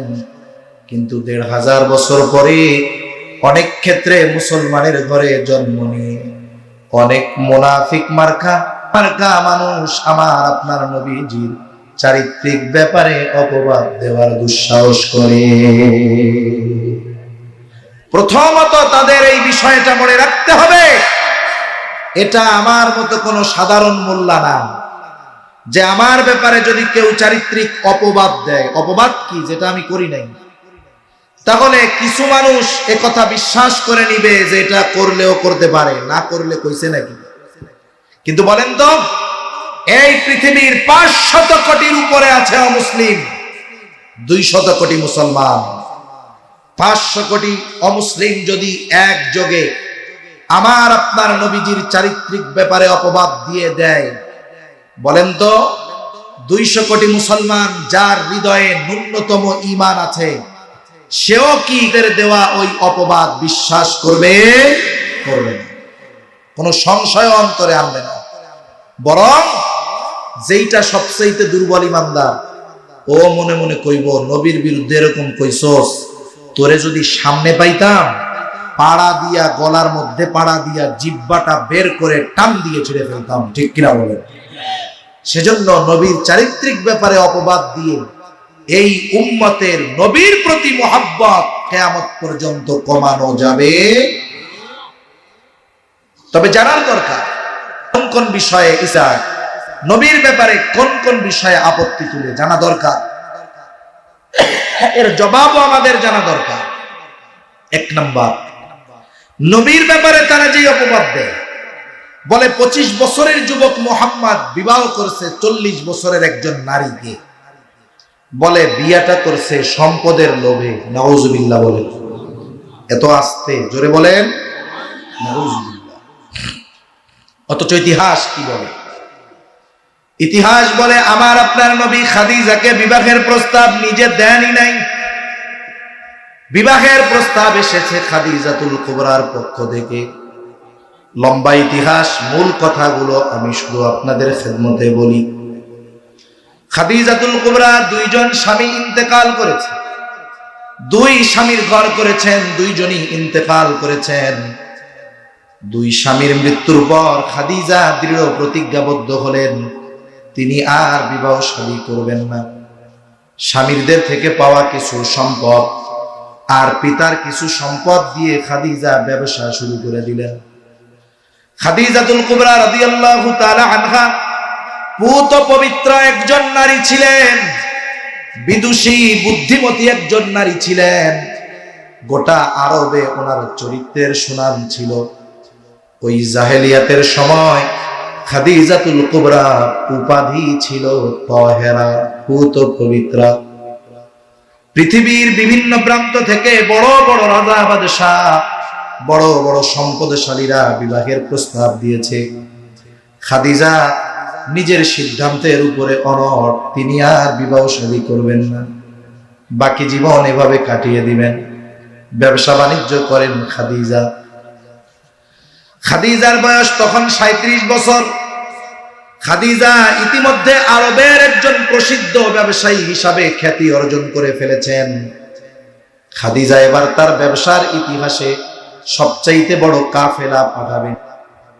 খাদিজার ব্যবসা ছিল এক্সপোর্ট ইম্পোর্টের ব্যবসা। বাজারে মক্কার যেই পণ্যগুলো চাহিদা সম্পন্ন ছিল ওই পণ্যগুলো পাঠাই, আর মক্কার বাজারে এই পণ্যগুলোর চাহিদা, ওই পণ্যগুলোকে কিনে এনে বিক্রয় করবেন মক্কার বাজারে। এক্সপোর্ট ইম্পোর্টের ব্যবসা। এত বড় কাফেলা, এর জিম্মাদার হিসাবে একজনকে খাদিজা তালাশ করতেছে, যে একজন বিশ্বস্ত আমানতদার লোক দরকার, যাকে এই কাফেলার জিম্মাদারি দেওয়া যায়। খাদিজা খুঁজে পায় না।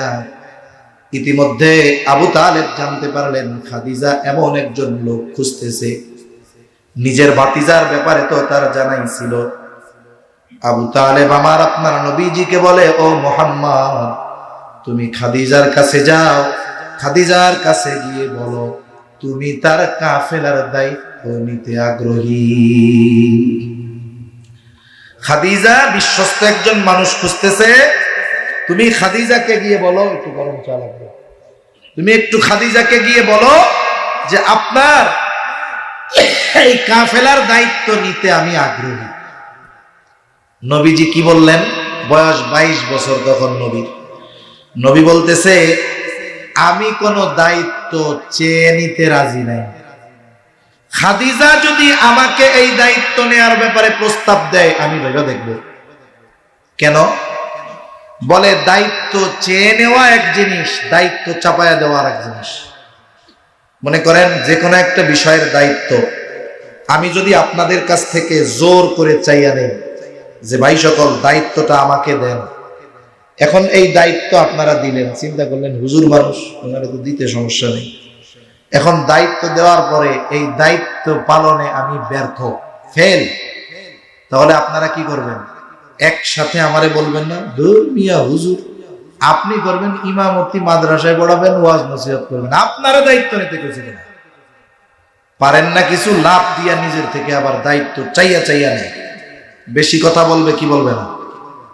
কিন্তু আপনারা একটা দায়িত্ব আমারে দিতে চান, আমি নিতে চাই না, আপনারা জোর করে চাপাই দিচ্ছেন, হুজুর নেন নেন, আমরা আছি তো, কোনো সমস্যা নাই। এখন বলেন তো, যদি জোর করে দায়িত্ব চাপিয়ে দেওয়ার পরে ওই দায়িত্ব পালনে আমার যদি কোনো ত্রুটি বিচ্যুতি হয়ে যায়, আপনারা কিছু বলার আগে আমি বলবো দায়িত্ব দিছেন কেন? ঠিক কিনা বলেন? তাহলে দায়িত্ব চেয়ে নিলে এক অবস্থা, চাপায়া দিলে আর এক অবস্থা। হযরত লোকমান কোরআনুল কারীমে ওনার নামে একটা সূরা আছে, ওনার ব্যাপারে তাফসীরে আসছে যে ওনাকে নবুয়ত আর হিকমত, ওনার সামনে এই দুইটা জিনিস দেওয়া হয়েছে, যে উনি চাইলে নবুয়ত নিতে পারবে, হিকমত নিতে পারবে, ইখতিয়ার দেওয়া হয়েছে। হযরত লোকমান হিকমতকে গ্রহণ করেছেন, নবুয়তকে গ্রহণ করেন নাই। অথচ প্রত্যেকটা নবী পরিপূর্ণ হিকমতওয়ালা, নবুয়তের মধ্যে হিকমত পরিপূর্ণ আছে, এরপরেও নবুয়ত গ্রহণ না করে হিকমত গ্রহণ করলেন।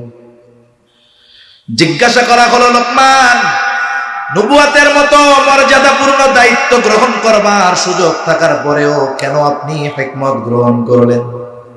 অথচ নবুয়তের মধ্যেই হিকমত পাওয়া যাইত।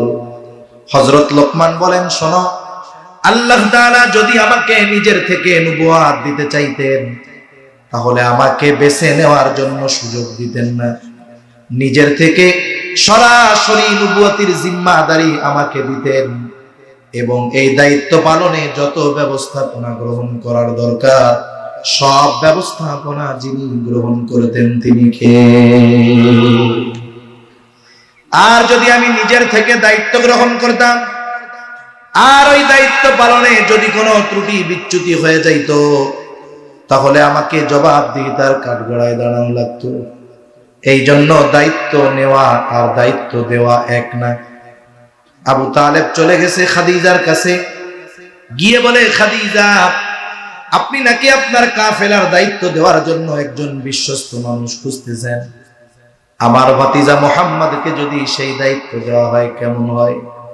খাদিজা তো চিন্তা করেছে মুহাম্মদকে এই দায়িত্ব দেওয়া যাবে না, সে নিবে না, এই জন্য মুহাম্মদের চিন্তা সে করে নাই। কিন্তু আবু তালেবের কাছ থেকে যখন শুনতে পাইল খাদিজা বলে, মুহাম্মদ যদি এই দায়িত্ব নেয়, এর চাইতে উত্তম আমার কোনো কিছুই হতে পারে না।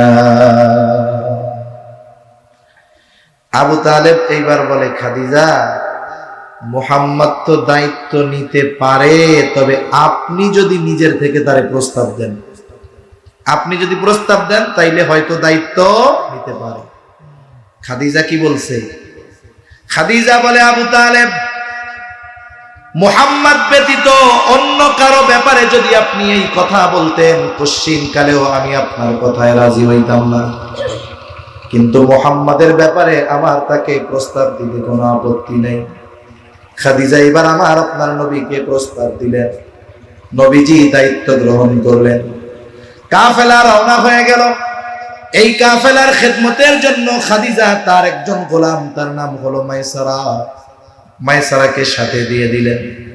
মাইসারাকে খাদিজা বলতেন, মাইসারা হইল আমার চোখ। তার মানে এতটা বিশ্বাস মাইসারাকে খাদিজা করে দেন। এই জন্য খাদিজা বলতেন, মাইসারার দেখা আমার দেখা, মাইসারা হইল আমার চোখ। মাইসারাকে দায়িত্ব দেওয়া হলো কাফেলার সবার খেয়াল রাখার জন্য।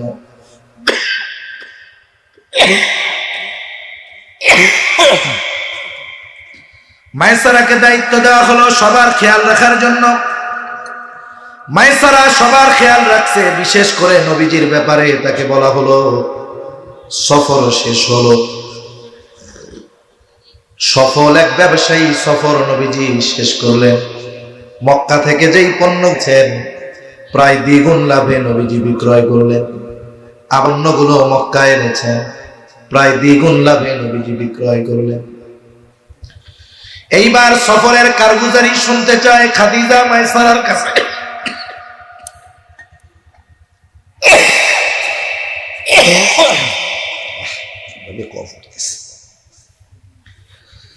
আল্লাহ সুস্থতা দান করেন। একটু গরম পানি হইলে হলো ভালো হইতো, যদি থাকে, নাহলে আনার দরকার নেই। মিষ্টি তো চা, মিষ্টি তো গলা জড়াই ধরে। ভালো লাগতেছে তাই হলো এই অবস্থা। তাহলে আগের অবস্থাটা একটু চিন্তা করেন, কত কষ্ট হয়েছে। মাইসারাকে বলতেছে, মাইসারা, সফরের কারগুজারি শোনাও। গোটা সফরের কারগুজারি মাইসারা শোনাইলো। স্পেশাল ভাবে নবীর ব্যাপারে কয়েকটা ঘটনা শোনাইছে খাদিজাকে। বলে, খাদিজা, দুপুর বেলায় আকাশেরও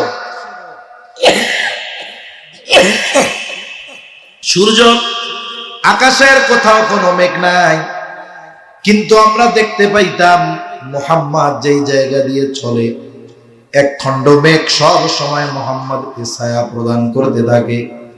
অথচ আকাশের কোথাও কোনো ছায়া ছিল না। অথচ এক খণ্ড মেঘ মুহাম্মদ যেই জায়গা দিয়ে চলে, সূর্যকে আড়াল করে মুহাম্মদকে ছায়া প্রদান করতে থাকে। আরেকদিন দেখলাম মুহাম্মদ একটা গাছের ছায়ায় বিশ্রাম নিচ্ছে। স্বাভাবিকভাবে সূর্য সরে যাওয়ার সাথে সাথে ছায়া সরে যাবে।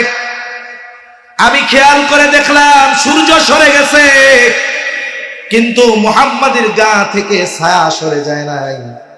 আমি একটু কাছে গেলাম, কাছে গিয়া দেখি সূর্য সরে গেছে ঠিক, গাছের ছায়া সরে নাই। কারণ হলো গাছটা ঝুঁকে মুহাম্মাদকে ছায়া প্রদান করতেছে। আরেকদিন আরেক জায়গায় মুহাম্মদ বিশ্রাম নিচ্ছে, একজন পাদ্রীর সাথে আমার দেখা। পাদ্রী আমাকে মুহাম্মাদের পরিচয় জিজ্ঞেস করলো।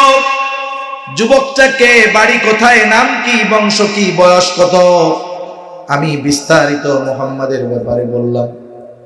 এইবার ওই পাদ্রী আমাকে বলল, শোনো, অচিরেই হয়তো এই যুবক নবুয়ত প্রাপ্ত হবে। এই কথা খাদিজা আয়েশা বলছে, মাইসারা আয়েশা খাদিজার কাছে বলছে। ওই যে নবী যখন হেরা গুহায় কোরআন নাজিল হইছে, জিবরাইল আলাইহিস সালাম জড়ায়া ধরছে না, ভয় পাইছে, প্রচন্ড জ্বর আসছে। যখন ঘরে আসছে, খাদিজা কম্বল মুড়ায়া দিছে। আরাকা বিন নাওফেলের কাছে নবীজিরে নিয়ে গেছে, খাদিজার চাচাতো ভাই। এটা তো গেছে নবুয়তির পরে, কিন্তু সিরাতের কিতাবে আসছে মায়সারা আয়েশা যখন বলছে যে এই যুবক ভবিষ্যতে নবী হবে, পাদ্রী বলছে, ওই সময় খাদিজা তার চাচাতো ভাই আরাকা বিন নাওফেলের কাছে গেছে, গিয়া বলতেছে, ভাই তুমি তো বড় আলেম, কাছাকাছি সময়ে কি কোনো নবী আগমনের সংবাদ আছে নাকি? আরাকা বিন নাওফেল বলছে, হ্যাঁ, কাছাকাছি সময়ে এই আরব ভূখণ্ডে একজন নবীর আগমন করবে। খাদিজাতুল কুবরা যখন এই কথা আরাকা বিন নাওফেলের কাছে শুনছে, নববী চরিত্র তো আমার আপনার নবীর মধ্যে আল্লাহ তাআলা ইনক্লুড কইরাই দিয়েছেন, নবীর প্রতি এইবার খাদিজা আকৃষ্ট হয়ে গেছে। আরাকা বিন নাওফেলের কাছ থেকে শুনা নিয়ত করেছিল বিয়া করবেই না, এখন খালি বান্ধবীদের কাছে মুহাম্মাদের প্রশংসা করে। এখন বান্ধবীরা বলে, মুহাম্মদ মুহাম্মদ করো কেন, তো তুমি না বিয়া শাদী আর করবা না, তাহলে খালি মুহাম্মাদের কথা কাউ কেন, পছন্দ হইলে বিয়ার প্রস্তাব দিয়ে দাও। এখানে একটা বিষয় আগের থেকে বলা দরকার। আমরা তো বলি আমরা সভ্য সমাজের বাসিন্দা, আর ওই সময়টাকে বলি জাহেলিয়াতের সময়। কিন্তু এই সভ্য সমাজে আমাদের কিছু চিন্তাধারা, কাজকর্ম এমন আছে যা জাহেলিয়াতের সময়ের কাজকর্মকেও হার মানায়। আছে না নাই? জাহেলিয়াতের সময় আরবে বিধবা বিবাহ করাকে খারাপ দৃষ্টিতে দেখা হইতো না। একজন কুমার যুবক যে বিয়া করে নাই, সেও যদি এমন কাউকে বিবাহ করতো যার বিয়া আগে 3টা হইছে, বাচ্চা 6টা আছে, যুবক বিয়ে করছে, ওই মহিলাকে খারাপ দৃষ্টিতে দেখা হইতো না। মেয়ে যদি বয়সে বড় হইতো, খারাপ দৃষ্টিতে দেখা হইতো না। আরব সমাজে এটা স্বাভাবিক আছে। আমাদের সমাজের অবস্থা কি? মনে করেন একটা ভালো মেয়ে তালাক প্রাপ্ত হয়েছে, এখন আবার কইতে পারে ভালো মেয়ে আবার তালাক প্রাপ্ত হয় কেমন? আরে মিয়া, আমাদের সমাজের একটা রোগ এটাও যে যখন কোনো মেয়ের বিবাহ বিচ্ছেদ হয়, একতরফা ভাবে তালাকের জন্য মেয়েকে দোষারোপ করে, ঠিক কিনা বলেন? কিন্তু একতরফা ভাবে মেয়েকে দোষারোপ করার সুযোগ নাই তো। এগুলো সামাজিক ব্যাধি, এগুলো নিয়ে আমাদের আলোচনা হওয়া দরকার। মনে করেন একটা মেয়ে দিনদার, মাদ্রাসায় পড়ছে, আলেমা, ভালো, তার বাপও দিনদার। দিনদার বাপ হইলে হবে কি? মেয়ে দিনদার, তাতে কি? বিয়া দেওয়ার সময় আগে খুঁজে মালদার। কথা ভুল না রাইট? জোরে বলেন, সঠিক না বেঠিক? আগে খোঁজে মালদার। এখন বিয়া দিয়ে দিছে দিনদার মেয়েকে মালদার পোলার সাথে, বড় বাড়ি, গাড়ি বাড়ির অভাব নেই। দিনদার মেয়েটা ওই বাড়িতে গিয়ে দেখে দিনের কোনো বালাই নেই, স্বামী পরনারীতে আসক্ত, সাথে সাথে নেশাগ্রস্ত, মাদকাসক্ত, মাদক ব্যবসায়ী, পরিবারের মধ্যে সব অশ্লীলতার জিনিসে ভরা, পর্দা টর্দা নাই, সবার সামনে যাইতে বলে, যাওয়া লাগে, বাধ্য করে। বলেন তো, একটা দিনদার মেয়ের ওই ধরনের বাড়ি যত আলিশান হোক, ওইটা তার জন্য ছোটখাটো একটা জাহান্নাম মনে হবে না? মেয়ে ওই বাড়িতে থাকতে পারেনি, বিবাহ বিচ্ছেদ হয়েছে, বাড়ি চলে আসছে। এক মুরব্বী কয়, অমকের একটা মাইয়া আছে, মাইয়াটা খুব ভালো, দিনদার। আর একজন কি কয়, ও বাজি তেরে গম নইও, আপনাদের ভাষায় বলবে আর কি, কিল্লাই বাজি হতে তালাক তালাক খাওয়াই না, বালা হইলে ঘর পরিত্যারিত, এরকমই তো কয় নাকি? যদি ভালোই যদি হইতো তাহলে তো স্বামীর ঘর করতে পারতো, তালাক খাইতো না। কিন্তু বলেন তো, মেয়েটা যে তালাক প্রাপ্ত হইছে, মেয়েটা খারাপ হওয়ার কারণে? তাহলে কেন যখন কোনো মেয়ে বিবাহ বিচ্ছেদ হয়, একতরফা ভাবে মেয়েদের কেন দোষ দেন? যদি তার দোষ না থাকে তাইলে তো তার ব্যাপারে অপবাদ দেওয়া হবে। শরীয়ত যদি থাকতো, ইসলামী শাসন, তাহলে পিডানি দিয়ে জায়েজ করা হইতো, ঠিক কিনা বলেন? এজন্য একটা নারী তালাক প্রাপ্ত হলে তার সতীত্ব নষ্ট হয়ে যায় না। আমাদের সমাজে যদি কোনো যুবক এখন বলে যে আব্বা অমুকের মাইয়াটা তালাক প্রাপ্তা, আমার তো একটু বয়সে বড়, তাতে কি, কিন্তু দিনদার, তার সাথে আমার একটু বিয়া দিয়ে দেন, এই প্রস্তাব মা বাপরে বলার সাথে সাথে মা বাপ জিহ্বা 3 হাত বাইর করে দিয়া কইব, আস্তাগফিরুল্লাহ, এ কথা কইস না, ইজ্জত সম্মান থাকবো না, তুই বেড়া অবিহিতা বলা, আর ওই বিবাহিত মাইয়া বিয়া করবি, আমি তো ঘরের থেকে বেরোতে পারবো না, ইজ্জত আমার শেষ, এ কথা আর কইস না। আর একবার কইলে কিন্তু আমি স্টক করে মরে যাবো। তাহলে বুঝেন, আমাদের সমাজে যদি কেউ বিধবা বিবাহ করতে চায় অথবা তালাকপ্রাপ্ত বিবাহ করতে চায়, দিনদার মা বাবা মাইনা নিতে চায় না। আবার যদি বয়সে বড় হয়, বন্ধুরা মজা করবে যে বন্ধুরে বিয়াতে করলি তোর সে 10 বছরের বড়, এখন এটারে ভাবি কমু না দাদি কমুটের হয়ে যায়। আবার যদি ওই ছেলে আরেকটু ইহসান করে মেয়েটার উপরে, যে বিবাহ হয়েছিল স্বামী মারা গেছে, ছোট একটা বাচ্চা সহই বিয়া করছে দায়িত্ব নিয়ে, এখন কি কইব? হ্যাঁ ভালোই হইছে, আমরা বাজার থেকে 5 লিটারের তেল কিনা 100 গ্রামের সাবান ফ্রি পাই, আর তুমি বিয়া কইরা বাচ্চা নিয়েছো।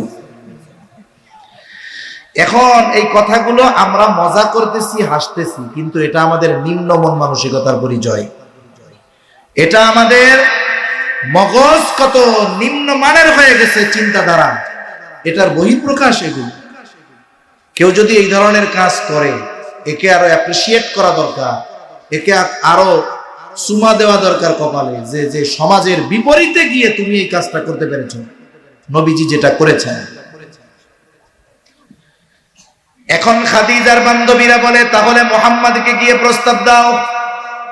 বলে, আমি যদি প্রস্তাব দেই, সে যদি আমার কথা ফিরায় দেয়, আমি লজ্জা পেয়ে যাব। বান্ধবী বলে, তোমার পক্ষ থেকে আমি প্রস্তাব দিয়া দেই। বলে, তুমি তার মনোভাব জানো, তবে আমার কথা গোপন রাখবা। এই আলোচনা করতে করতে পার হয়ে গেছে আরো কিছু কাল। এইবার নবীর বয়স 25, খাদিজার বয়স 40। ওই মেয়েটা আমার আপনার নবীর কাছে গিয়ে বলে, ও মুহাম্মদ, বিবাহ শাদী কি করবা না? বয়স তো কম হলো না। নবীজি বলেন, আমি তো নিঃস্ব, টাকা পয়সা কিছু নাই, বিয়া করবো কেমনে? ব্যবসার সফর তো আরো আগেই শেষ হয়ে গেছে, টাকা পয়সা যা পাইছিল সব শেষ, হাতে টাকা পয়সা নাই। মেয়েটা এবার বলে, তোমার সব খরচ বহনের দায়িত্ব যদি কেউ গ্রহণ করে, তাহলে তুমি রাজি আছো নাকি? নবীজি বলেন, আমার চাচা আছে আবু তালেব, তার কাছে গিয়া বলো, অভিভাবকের কাছে। লম্বা ইতিহাস। আবু তালেবের খুতবায় খাদিজাতুল কুবরার সাথে আমার আপনার নবীজির বিবাহ হয়ে গেল। আলোচনাটা এই পর্যন্ত থাক, একটু আরেক জায়গায় আমরা যাই। যেই সূরা দুহা আমরা একটু তিলাওয়াত করলাম, শুনলাম, এই সূরা দুহার মধ্যে আল্লাহ তাআলা আমার আপনার নবীকে দেওয়া নবুয়তের আগে কয়েকটা নেয়ামতের কথা আল্লাহ বর্ণনা করেছেন।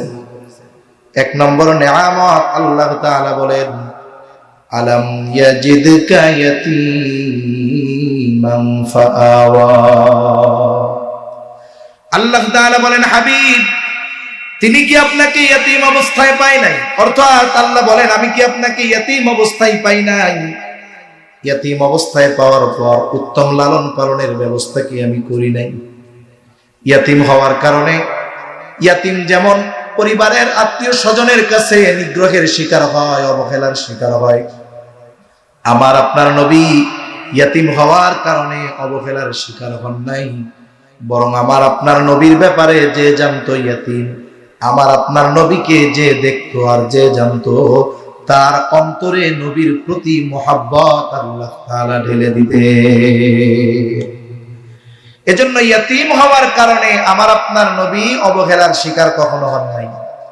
দাদার কাছ থেকেও হন নাই, মায়ের কাছ থেকেও হন নাই, চাচাদের কাছ থেকেও হন নাই। হালিমাতুস সাদিয়ার ঘরে গেছেন, সেখানেও হন নাই। এখন বলেন, ইয়াতীম নবীর প্রতি সবার অন্তরে এই যে মোহাব্বত, ভালোবাসা ঢেলে দিয়েছেন কে? জোরে বলেন, কে? এই জন্য আল্লাহ বলেন, আপনি তো ইয়াতীম অবস্থায় ছিলেন, আপনার উত্তম লালন পালনের ব্যবস্থা আমি আল্লাহই করেছি। ওয়াজাদাকা দাল্লান ফাহাদা, আপনি সঠিক পথ সম্পর্কে অনবগত ছিলেন, আমি আপনাকে সঠিক পথ চিনায় দিয়েছি। ওয়াজাদাকা আইলান ফাআওনা, আল্লাহ তাআলা বলেন, আপনি নিঃস্ব ছিলেন, টাকা পয়সা কিছুই আপনার ছিল না, বলে ফাআগনা, আমি আল্লাহ আপনাকে ধনী বানায় দিয়েছি। এইখানে আল্লাহ কোন ঘটনার কথা বলে? খাদিজার সাথে বিয়ার ঘটনা কইতেছে আল্লাহ এই জায়গায়। যে আপনার কাছে বিবাহের প্রস্তাব নিয়ে গেছে, আপনি বলেছেন আমি নিঃস্ব, খাদিজার সাথে বিবাহ সংগঠিত হয়ে গেল। বাসর রাত, হায় রে, খাদিজা আমার আপনার নবীজিকে বলে, ও মুহাম্মদ, এতকাল আপনার সাথে আমার সম্পর্ক ছিল একরকম, আজকে থেকে আপনার সাথে আমার সম্পর্ক হলো আর একরকম। আজকে থেকে আমি হইলাম আপনার অধীনস্থ, কারণ আপনি হলেন আমার স্বামী। ও মুহাম্মদ, যেহেতু আমি আপনার, আমার সব সম্পদ আপনার, আমার যত সম্পদ আছে, আমার সব সম্পদের মালিকানা আমি আপনাকে দিয়ে দিলাম। এই সম্পদ যেখানে খুশি, যতটুকু খুশি, যেভাবে খুশি আপনি ব্যয় করবেন, কোনো অসুবিধা নাই। আর আল্লাহ তাআলা এই ঘটনার কথা নবুয়তির পরে আমার আপনার নবীকে স্মরণ করায় দিয়ে বলেন, ওয়াজাদাকা আইলান ফাআগনা। আরে আপনি নিঃস্ব ছিলেন, খাদিজার সাথে আমি বিয়ার ব্যবস্থা কইরা আপনারে ধনী বানায় দিয়েছি। সুবহানাল্লাহ বলেন। তাহলে বলেন তো, খাদিজাতুল কুবরাকে বিবাহের প্রস্তাব আমার আপনার নবী দিছে, জোরে বলেন দিয়েছে? যদি সম্পদের লোভে বিয়ে করবে, আমাদের দেশে একেবারে নায়কের মতো চেহারাওয়ালা যুবক বিয়ে করছে কালা পেতনির মতো একটা মাইয়া। কালো হইলেই যে খারাপ তা না, কিন্তু গ্রামের একটা প্রবাদ আছে, জাতের মেয়ে কালো ভালো, নদীর পানি গোলাও ভালো। মনে করেন, আমি কেন বলতেছি উদাহরণটা দেওয়ার জন্য, মনে করেন মেয়েটা ওই ছেলের সাথে খাটে না, বিয়া করছে কেন রে, খোঁজ নিয়ে জানা গেল 30 লাখ টাকা নিছে। কি নিছে? এটারে কি বলে? যৌতুক নিছে। তাহলে বিয়া করেছে তো টাকা, এই মোহাব্বত থাকবে কতদিন? বলে টাকা থাকবে যতদিন, টাকাও শেষ, মোহাব্বতও শেষ। এরপরে দেখবেন যে ওই মহিলারা আর সহ্য হয়, বাইর করে দিবে, এই করবে, কষ্ট দিবে, জুলুম করবে, অত্যাচার করবে। এই ঘটনা সারা দেশের সব জায়গায় কম বেশি ঘটে কি ঘটে না? তাহলে সম্পদের লোভে যদি বিবাহ করে, সম্পদ পাওয়ার পরে, খাওয়ার পরে যারে বিয়ে করছে এর প্রতি আর আগ্রহ থাকে না। কিন্তু বলেন তো, আমার আপনার নবী খাদিজা যখন সব সম্পদের মালিক নবীজিকে বানায়া দিলেন, খাদিজার প্রতি কি নবীজির ভালোবাসা কমে গেছিল? জোরে বলেন, কমেছিল? এই বিবাহের পরে নবীজি খাদিজার সাথে সংসার করছে 25 বছর। কত বছর? আরবের সমাজে তখন একাধিক বিবাহ এটা স্যাম্পল বিষয় ছিল। এখনো এক বিয়া করলে ওইটারে পুরুষ কয় না। যারা সৌদিতে যায় ভ্রমণে দেখবে কত সুন্দর 4 বউ নিয়া, পোলাপান 1 ডজন নিয়া স্বামীতে ঘুরতে আসছে, কত সুন্দরভাবে ঘুরতেছে, কোনো ঝামেলা নেই। আরবে ওই রীতি তখন তো ছিল, নবীজির বিবাহের সুযোগও ছিল, অথচ বিয়া করছে নিজের চেয়ে 15 বছরের বড়। এরপরেও এই 25 বছরের মধ্যে নবী বিয়া করেন নাই। উল্টা কি বলছে? নবীজি বলেছেন, যদি খাদিজা বেঁচে থাকতো, খাদিজার উপস্থিতিতে সে বেঁচে আছে, অন্য কাউকে আমি স্ত্রী হিসাবে গ্রহণ করতাম না। সুবহানাল্লাহ।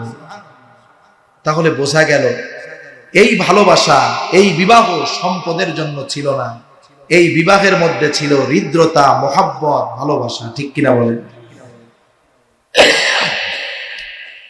এজন্য যারা বলে সম্পদের লোভে নবী খাদিজাকে বিবাহ করেছে, এরা নবীর ব্যাপারে মিথ্যা বলে। ঠিক কিনা বলেন? নবীজিকে খাদিজাই বিবাহের প্রস্তাব দিয়েছে, নবীজি খাদিজাকে বিবাহের প্রস্তাব দেন নাই। আরেকটা কি বলে? আরেকটা বলে যে উনি ওনার পুত্রবধূকে বিয়ে করছে। নাউজুবিল্লাহ বলেন। স্বাভাবিকভাবে পুত্রবধূকে বিবাহ করা শ্বশুরের জন্য হারাম। আরব সমাজে একটা কুসংস্কার ছিল, পালক পুত্রকে নিজের পুত্র মনে করা হইত। মারা যাওয়ার পরে নিজের পুত্র যেমন ওয়ারিশ, সম্পদ পেয়ে যায় ওয়ারিশ হিসাবে, ওই রকম পালক পুত্রকেও ওয়ারিশ হিসাবে সাব্যস্ত করা হইত। নিজের পুত্রবধূকে যেমন বিবাহ করা অবৈধ ছিল, মানে পুত্র যদি ছেড়েও দেয়, পুত্র যদি মারাও যায়, পুত্রবধূকে শ্বশুর বিবাহ করতে পারবে না। অনুরূপ ভাবে পালক পুত্রের ব্যাপারেও ওরা এটা মনে করে। এই কুসংস্কার যুগের পর যুগ চলে আসতেছে। আল্লাহ তাআলা চাইলেন আমার আপনার নবীর মাধ্যমে এই কুসংস্কারের মূলোৎপাটন করে দিবেন। কেমনে করবেন? রাসূল সাল্লাল্লাহু আলাইহি ওয়াসাল্লামের পালক পুত্রের নাম হলো হযরত যায়েদ রাদিয়াল্লাহু তাআলা আনহু। যায়েদ তো প্রথমে গোলাম ছিল, খাদিজার কাছে কিছুদিন, এরপরে নবীজির কাছে। যায়েদের বাপ খবর পাইছে, বাপ মা, যে আমার পোলা হারায় গেছিল, বাজারে কেউ ধইরা নিয়ে গোলাম কইয়া বেচা দিছে, এখন আছে কোথায়? বলে মক্কায় মুহাম্মাদের কাছে আছে। বাপ মা খুঁজতে খুঁজতে চলে আসছে, খোঁজ পাইছে, পরিচয় মিলছে। যখন নবীজিও জানতে পারছে, নবীজি যায়েদরে বলছে তুমি আজাদ, যাও মা বাবার সাথে চলে যাও। কিন্তু এই বালক নবীর চরিত্রে এতটা মুগ্ধ হইছে, মা বাপরে কয় তোমরা চলে যাও, আমি যাবো না, আমি নবীর সাথে থাকবো। সুবহানাল্লাহ। নবীর প্রতি এই ভালোবাসা নবীজি দেখে উপস্থিত সকলের সামনে বললেন এখন তো আজাদ করে দিছি, আমার কাছে থাকবে, সম্পর্ক তো একটা দরকার। কি বলে? আজকে থেকে এ হলো আমার পালক পুত্র।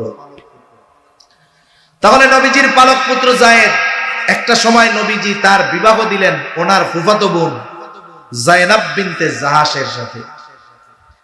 এনাদের মধ্যে বনাবনি হয় নাই, লম্বা কথা আর কি, সংক্ষেপে বলতেছি। একদিন এই বিষয়ের কথা যায়েদ নবীর সামনে বলতেছেন, বলতে বলতে এক পর্যায়ে নবীর সামনে যায়নাব বিনতে জাহাসকে তালাক দিয়ে দিয়েছে।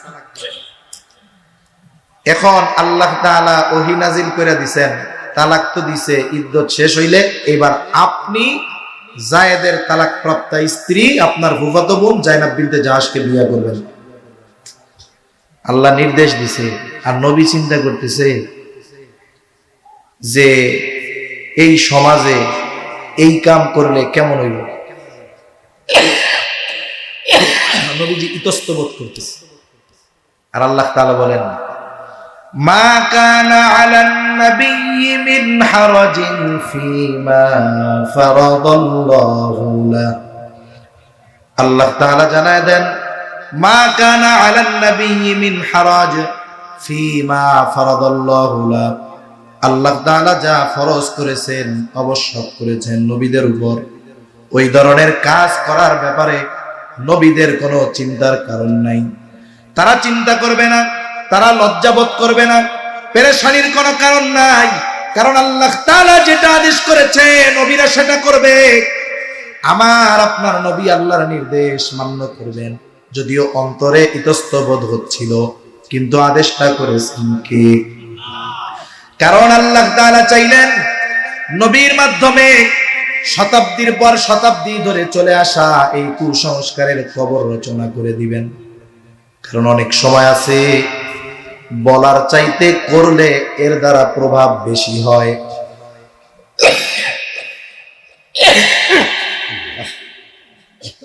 একটা উদাহরণ দিই তাহলে বুঝতে সহজ হবে। যেমন হুদায়বিয়ার সন্ধির সময়, আল্লাহ, হুদায়বিয়ার সন্ধির সময়, ওই সময় তো মূলত সাহাবায়ে কেরাম মদিনা থেকে মক্কার উদ্দেশ্যে গেছেন উমরা করার জন্য, বাইতুল্লাহ জিয়ারত করার জন্য। সাহাবায়ে কেরাম যারা গেছে এরা বড় আশা নিয়ে গেছে যে ৪-৫ বছর তারা মক্কায় যায় না, বাইতুল্লাহ একটু দেখবে, ধরবে, আত্মীয় স্বজনের সাথে দেখা করবে। রাস্তা ১০ ভাগের ৯ ভাগ চলে গেছে মক্কার কাছাকাছি। তাবু গাড়ছে হুদায়বিয়া নামক কূপের পাশে। যাই হোক, প্রতিনিধি আসছে, কথাবার্তা হইছে, সর্বশেষ একটা চুক্তি হইছে। ওই চুক্তির যতগুলো ধারা ছিল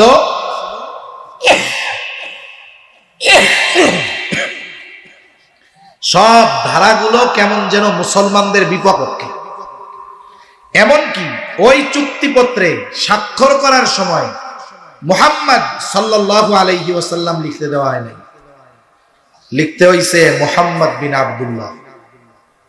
এটা যখন লেখছে ওমর রাদিয়াল্লাহু তাআলা আনহু এত রাগ হইছে, ক্ষোভে রাগে বলতেছে আপনি কি আল্লাহর রাসূল নন? ওদের কথায় আপনি কেন এটা লিখলেন? আবার ধারার মধ্যে একটা ধারা যে এই বছর বাইতুল্লাহ যাওয়া যাবে না, মক্কায় যাওয়া যাবে না, ফিরে যাইতে হবে। সবাই প্রস্তুতি নিয়ে আসছে হেরাম বাইদা যে আমরা যাবো। সবার মন খারাপ, বৈশা আছে এক জায়গায়। ফিরে যেতে তো হবেই। নবীজি এবার সবাইকে নির্দেশ দিলেন যে তোমাদের সাথে যার যে জন্তু আছে কোরবানি করে ফেলো, মাথার চুল মুন্ডায় ফেলো। এই কথা নবীজি বলছেন 3 বার। কয়বার? জোরে বলেন কয়বার? 3 বার। হযরত রে নিয়ে আসেন, আব্দুল্লাহ মারুফ সাহেব আসতে না, হযরত রে নিয়ে আসেন। 3 বার বলছে, সাহাবায়ে কেরামের মধ্যে কোনো নড়াচড়া নাই। ওই সফরে নবীজির সাথে ছিলেন উম্মে সালামা রাদিয়াল্লাহু তাআলা আনহা। তাবুর ভিতরে গিয়ে উম্মে সালামা রাদিয়াল্লাহু তাআলা আনহাকে যখন এই কথা নবীজি বললেন, উম্মে সালামা বলে, ইয়া রাসূলুল্লাহ, আপনার সাথীরা তো এমন নয়, হয়তো তারা আপনার কথা খেয়াল করে নাই, তারা মনক্ষুণ্ণ, হয়তো আপনার কথা খেয়াল করে নাই, আপনার কিছুই বলার দরকার নাই, আপনি আপনার জন্তুটা নিয়ে তাদের সামনে জবাই করে দেন। নবীজি উম্মে সালামা রাদিয়াল্লাহু তাআলা আনহার পরামর্শ মোতাবেক নিজের জন্তুটা নিয়ে যখন তাদের সামনে জবাই করে দিলেন, কিছুই বলা লাগে নাই, সকলে উঠে গেল, মাথা মুন্ডায় ফেললো, যার সাথে যেই জন্তু ছিল সবগুলো কোরবান করে দিল। তাহলে কিছু সময় আছে বলার চাইতে করার